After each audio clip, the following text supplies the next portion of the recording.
going. Yeah, I did hear some poor helpless sheep getting bonked. Oh, and look at the beauty. We said we might get to see a new biome, and it feels like a whole different map that we're looking at right now. Yeah, the map is hill and dale, but you might not notice based on the biome. This is the Sahara Desert biome, so we've got that nice sandy terrain. The trees look completely different, and like look at the lighting on the shadows and stuff like that. It's definitely a nice looking biome.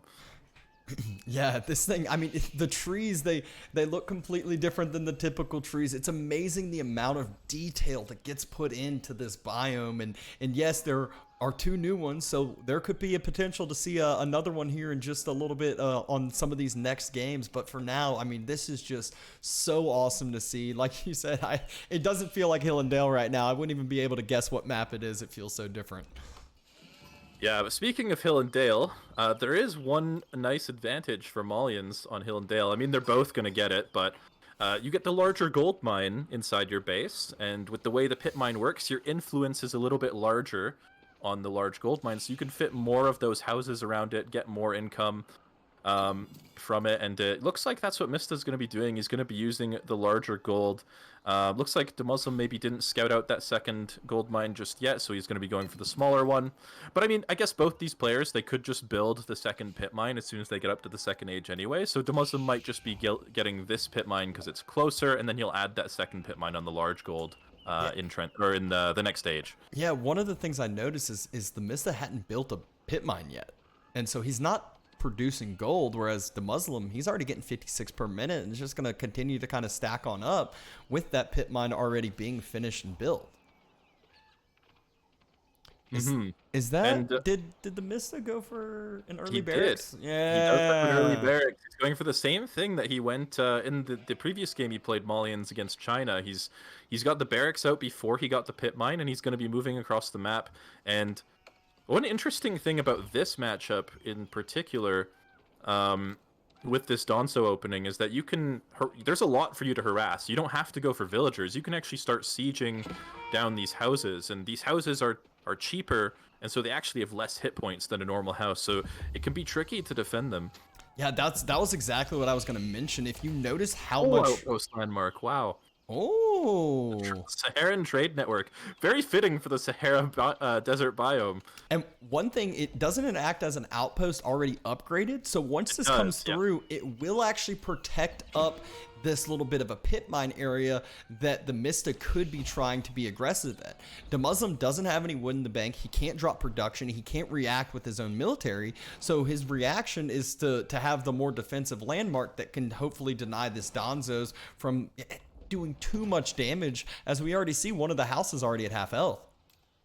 Yeah, the problem is though, like that landmark might not have enough range to actually defend the houses on the left side of this pit mine here. One other thing you have to note as well is that the range on the torches has actually been slightly increased. So it's instead of 1 tile range, it's 1.25 tiles, which might be just enough to keep it out of the range of this outpost as they torch down these houses. Yeah, it definitely looks like it is out of the range, so he is just getting to utilize, take down more houses, which will force more of a wood influence, more of a wood investment coming out from DeMusliM, but also it drops down his gold income coming in.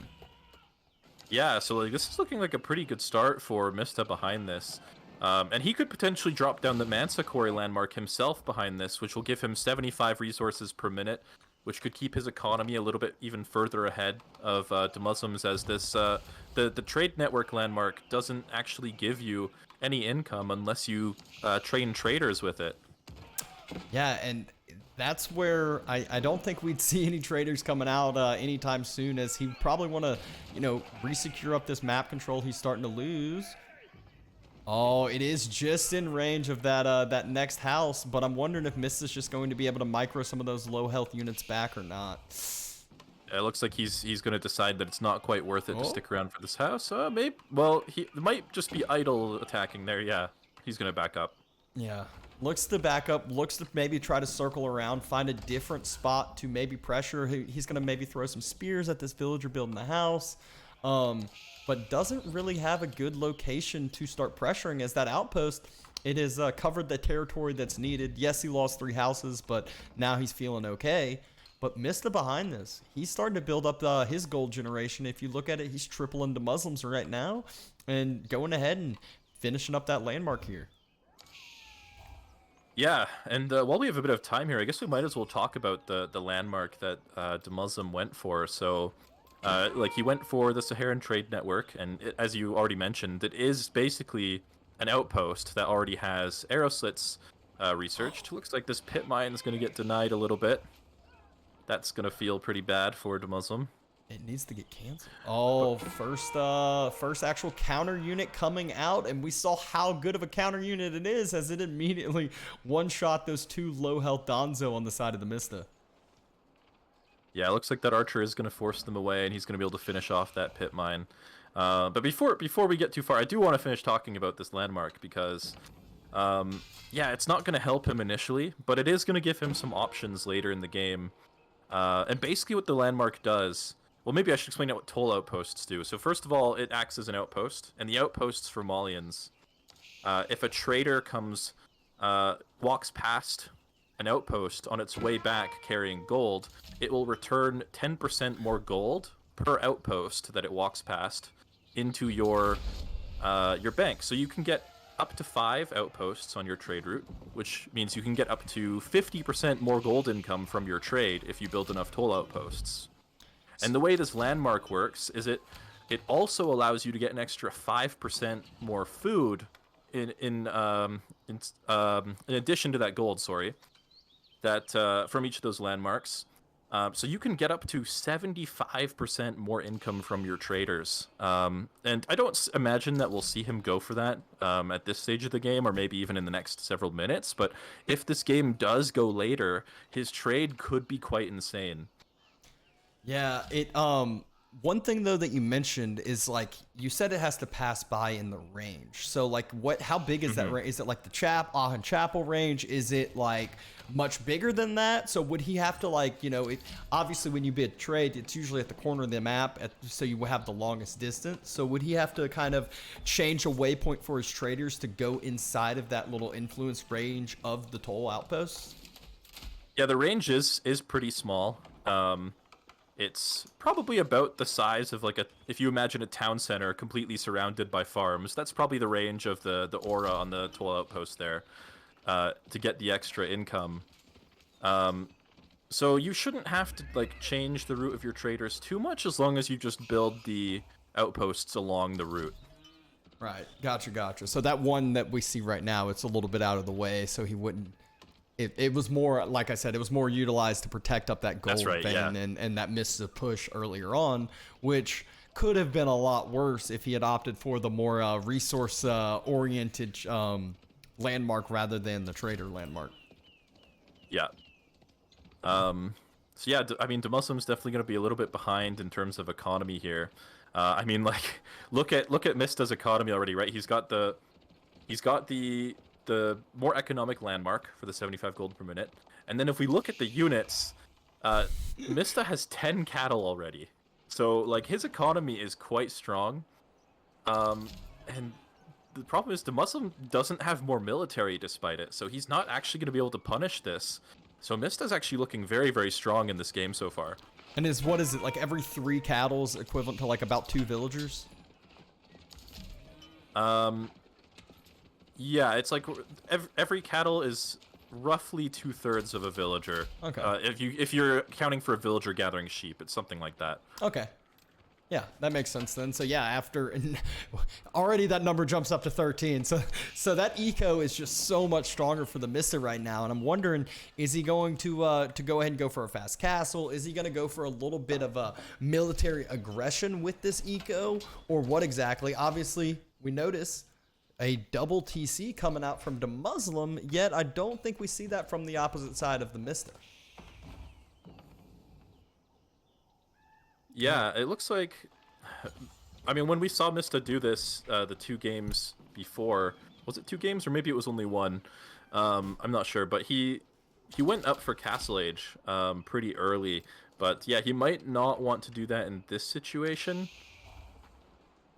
he's spending a lot of the resources right now just on these javelin throwers and these Danso, so he might just stick in feudal age for a little while, and then age up later if he needs to. One thing about Malians is that they don't actually unlock any new units aside from siege weapons in the next age, so you actually could train everything you need in feudal age and then follow your opponent up to castle age and just upgrade your units there.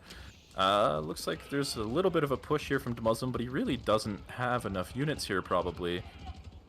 And is it Those archers? javelin throwers. I was about Yeah, to say the javelin throwers are a really strong counter to the archers. Yeah, sorry. No, you're fine. They have that extra range, and I you know the unit look more than I do, as this has just been one of the first few days in it. But those javelin throwers, you can just see how strong they are against those counter units.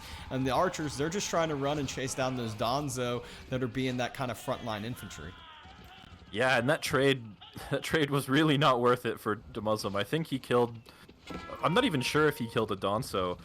He lost 6 archers for that, but he might get a villager with the Sofa Horseman at least. The villager's just trying to fight. Yeah, it looks like it will get taken out there. DeMuslim's gonna see DeMuslim's gonna see all the cattle here and be like, oh god, my economy is so far behind. But I guess he does have more villagers now though with that second town center. And the second town center, as we've mentioned in some of the previous games, is a better long-term investment than the cattle because you can keep growing your economy, whereas the cattle, there's a finite cap to how much you can get. Yeah, and notice DeMusliM, he's the first one starting his castle age push. TheMista is on the same opposite side, starting his castle age landmark as well with the Farimba garrison. Yeah, it's going to be the Farimba garrison for both players, which once again allows you to train barracks and archery range units at the cost of only gold and with a slight total resource discount. So it's a very flexible landmark, and it's going to simplify the macro a lot for these players as they can throw most of their villagers onto gold. One thing with this landmark for DeMusliM is that if the game goes longer and he does start making those traders with the extra income from those toll outposts, the Farimba garrison is going to probably be more useful for him in the long run than it is going to be for Mista, because he's going to have just better trade income. Yeah, and he's walled around that eastern side forward, so he could set up a market behind this and slowly trickle in traders if he desires, but usually trade is a thing kept for later in the game. Mm-hmm. And yeah, I mean, looking at the economies now, Mista's only on 1 town center. He has 19 cattle, which, you know, if you max out at 20 cattle, I think it's roughly 15 villagers. That's not exact, but DeMuslim's gonna be 15 villagers ahead pretty soon off of this second town center. So even despite the advantage Mista got in the early game and the poor trade that DeMusliM took when he was pushing, he's actually potentially going to have an advantage in the next couple of minutes here. Yeah, I wonder if Mista spotted out that second TC, or if he's just kind of been denied inside of his own base because DeMusliM kind of was the one being the aggressor. Yes, he was losing the trades being the aggressor, but it's also not allowing vision on the opposite side and having that second TC pay off. Almost like the China game, but to a much of a lesser effect where, you know, China has 2 TC Song. Well, in this matchup, he only has 2 TC, but he, you know, if it doesn't go punished quickly, then it pays off. And yeah, it's looking like DeMusliM might actually be in a better position than Mista is right now with the economy. He's got more villagers now. It's worth more than the cattle now. He is eventually going to have to make his own transition to cattle or to farms. So that's something that Mista maybe will have going for him, but the Mista's going to have to either push or something, or add a second town center or something if he wants to keep up an economy, but he might not be aware that DeMusliM is on a second town center. Yeah, it's just really hard to know. I haven't seen a scout or anything go over to the side of DeMusliM's side in quite some time, and he obviously has his base walled in from the outside, so it'd have to be a front-on scout push through the center to be able to spot that out. Ooh. Yeah, we have a bit of a difference in terms of unit compositions as well. We have DeMusliM going for a pretty heavy composition in terms of archers, likely going to be going for the poison arrow upgrade. But DeMusliM, on the other hand, is going for a very heavy javelin thrower composition, which technically should be the counter to the archers. And the poison upgrade has already come through on those archers, as you just saw. Once we clicked on them, the poison arrows are in fact there. But I'm wondering, with this many archers against the javelin throwers on the opposite side, he has enough to essentially one-shot the archer. So how much damage is the poison going to actually do? Poison should be quite good here, as it's going to really reduce the effectiveness of that ranged armor. We just saw that one javelin took about half HP from the archers and then died to the poison as the archers were on the retreat. And yeah, Mista might not actually have enough javelin throwers to deal with these archers, but he does have more range, and the initial volley can be pretty big here. So DeMusliM is trying to escape, but I don't know if he'll be able to stay away from these javelin throwers for very long.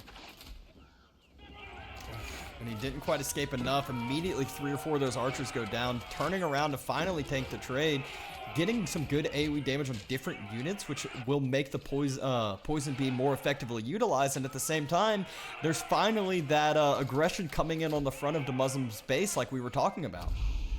Yeah, the poison is pretty good, but yeah, the javelin thrower is still a pretty strong counter to the archers, so it's going to be a good trade for Mista regardless. Mangonel now out for Mista as well, so he's like full on countering these poison arrow archers. Yeah, and I mean, the good thing about that Castle Age landmark, you can transition away from the archers if needed, but I'm not really sure if DeMusliM's going to be able to do that quick enough right now. He does have stables up. He has Sofa Horseman in queue. He's got the upgrades in queue for them as well. One thing to note about the Malians as well is that all of their Castle Age veteran upgrades, since they have to upgrade so many different units, they're all 50% of the normal cost of an upgrade. So upgrading those horsemen is actually not as big of a deal for him.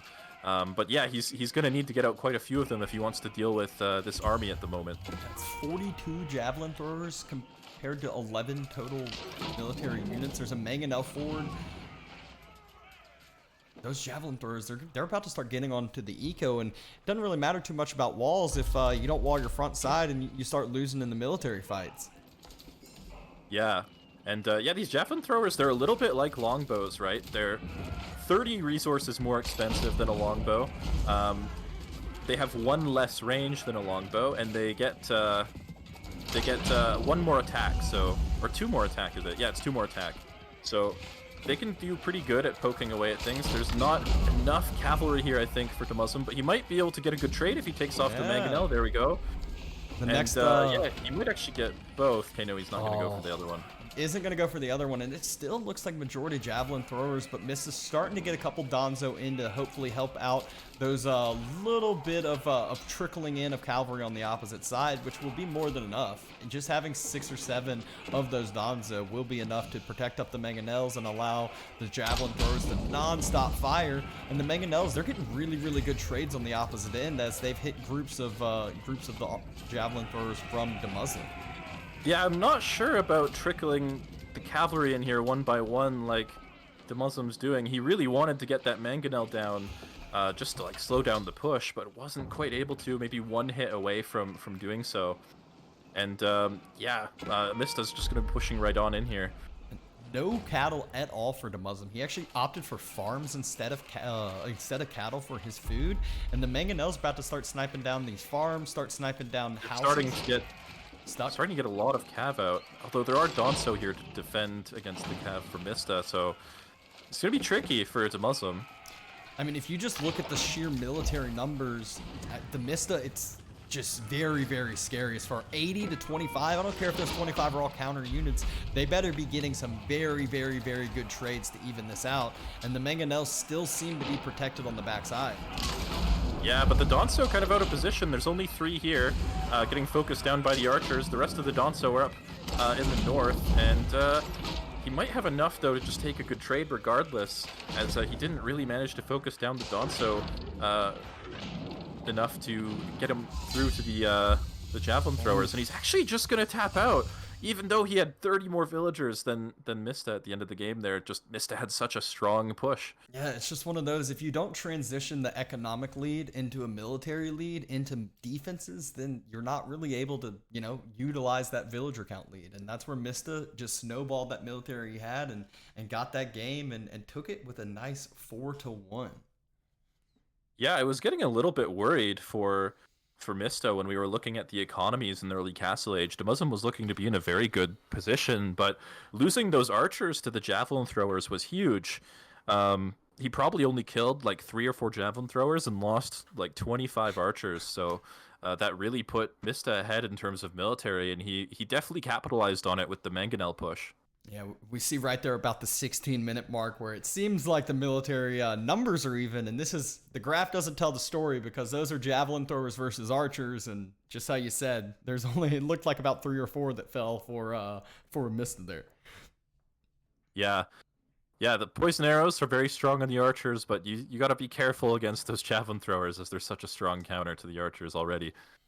Yeah, it was a big investment that immediately was kind of off or not as he had to transition away.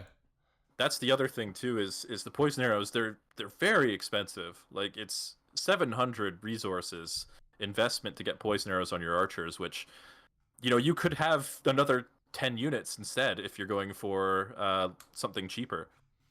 Yeah, you're exactly right. And I know I saw a bunch of big shout out to a bunch of the subs that came in due to I think it was the new biome that hyped everyone up for that. So huge shout out there. And we promise you'll be continuing to see some of those new biomes with the next series, as we will make sure those players put those on. But a great first show match that we had between TheMista and DeMusliM. I think we're going to end up taking a short little break before BeastyQT and MarineLorD, which is going to be another very, very exciting